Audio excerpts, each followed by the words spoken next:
This boy was very intelligent.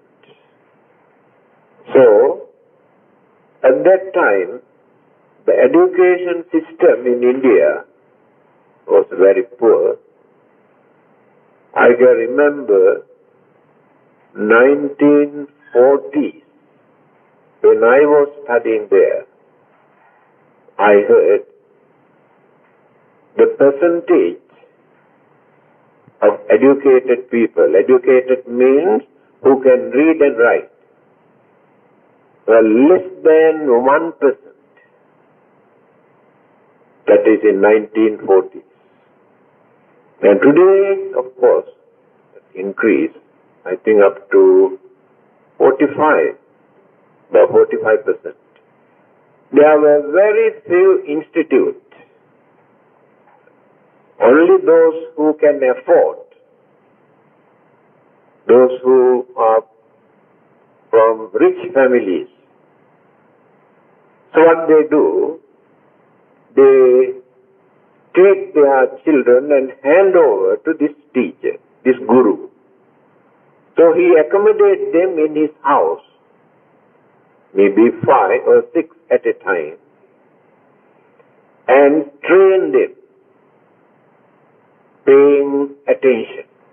So Angulimala, his name was Ahimsaka, was handed over to one of the teachers who gives tuition, private tuition, and stayed there. He was studying and doing very well, and other students could not tolerate it. Jealousy. So they created a story, spoiled his name, and to interrupt his education. This teacher's wife was a young lady. And this boy also a young boy, not very small boy. So they created a story and poisoned the mind of the teacher, stating that this young boy is having an affair with his wife. The teacher did not believe it. 3-4 times they reported. In the end, he thought that there must be something. Otherwise, there is no reason for them to repeat this again and again. So, teacher, what he did, to take revenge and to destroy him and stop his education, he told him, "You are very intelligent.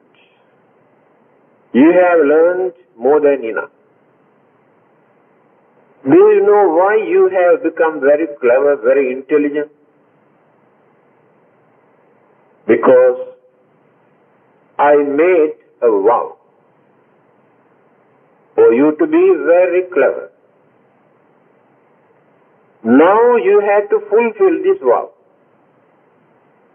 Otherwise, you cannot make use of your knowledge or what you have learned." Then the student asked, "What is this?" He said, "I made a vow to one of the gods that you must kill 1,000 human beings as sacrifice to that god. So if you are not going to fulfill this, your life also will be in danger and you won't be able to make use of your knowledge." So this innocent boy actually, but very courageous, he says, "Yes, I can do that." So he was given a sword, no guns at that time. He went out and started to kill. After killing for a few days, he forgot the number, how many that he had killed. Then what he did, from each person, he cut on finger and collect. That is why he was known as Angulimala. Anguli means finger. Mala means garland. He used these fingers as a garland, attacking each other. So, when this terrible situation was going on, a lot of reports came to the king. In fact, ruler also was scared of it. But he cannot keep quiet. He started with his army to reach the jungle to catch him. When this news spread, his old mother, she wanted to go and save him without allowing the king or the army to destroy. Last Friday, also I told you, early morning, the Buddha's daily routine, the first item is to survey, to find out whether anybody who needs his service. Then he saw this Angulimala. Then he also decided to go to the jungle. Before that, not before that, after that, the mother is going to save her son's life. The Buddha knew if he keep quiet, this young man killed his own mother. Because on that day, he has completed 999. He was very anxiously waiting. He thought, I don't care even my mother or father or anybody to complete 1000. Having seen this unfortunate situation, the Buddha wanted to go and meet him earlier. So when he went to the jungle, on the way, so many people advised not to go by that way. They said, terrorists, bandits. The Buddha said, don't worry. I know how to look after myself. He went alone. When Angulimala saw the Buddha is coming, he was very happy. He knew today I can complete 1000 to get rid of this nuisance. Then started to chase to catch him. Since he is very energetic, very intelligent, young man, very stubborn, the Buddha knew that he cannot train him at once by advice. He had various techniques according to the mentality, character of different people. So what he did, there he performed another simple miracle. What is that? The Buddha walked in normal way without running. Angulimala is running by holding his sword. But he cannot come nearer to the Buddha. That is the miracle. He runs and runs and runs, cannot. Now he is very tired, cannot run anymore. Then he shouted, "Stop!" Now then the Buddha knew. It is advisable for him to talk to him. He said, "Do you know, I have stopped long ago. But you are the one who runs." And Angulimala said, "I cannot understand what you say. You say you have stopped, but I saw you are walking. You didn't stop." Or the meaning of my saying that I stop is this: I have stopped killing living beings long ago. But you are doing that. That is the meaning.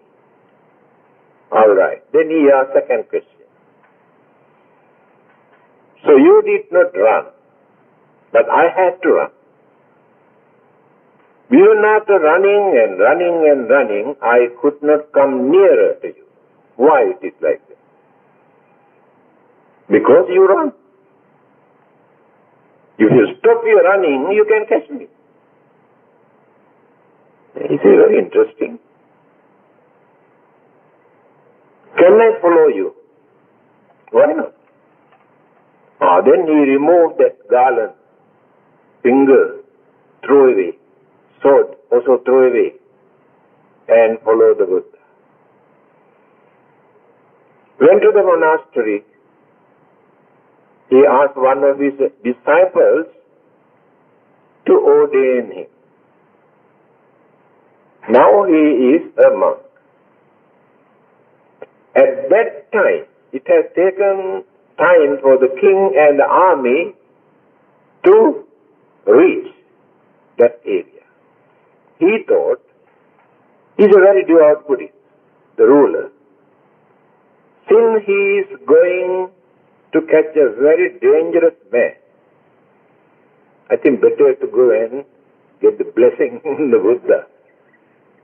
First, he went to see the Buddha. Then the Buddha asked, why? Usually you never come with your army to this monastery. Why? Today you came with your battalion. He said, you know, there's a terrorist who terrorized the whole area. Lot of complaints came. I cannot keep quiet. I'm going to catch him. So before that, I came to receive your blessing. Angulimala is standing near at that time. Here. Then the Buddha asked, supposing if that Angulimala has become a religious man or a monk, what are you going to do? He said, of course, I had to treat him as a monk, that's all. Then the Buddha said, this is Angulimala. Believe me, it is mentioned in the book, I do not know whether true or not, the king fainted. The fear was so deep in his mind, he said, this is Angulimala, the king fainted. Then the Buddha said, you should not worry. He is a holy man, harmless man. After that, the king promised to look after him, attend to him. He was so happy. Such a dangerous man has become a holy man through the influence of the Buddha's compassion, enlightenment, and wisdom and understanding. Then he started his meditation. After some time, he attained Arahanta.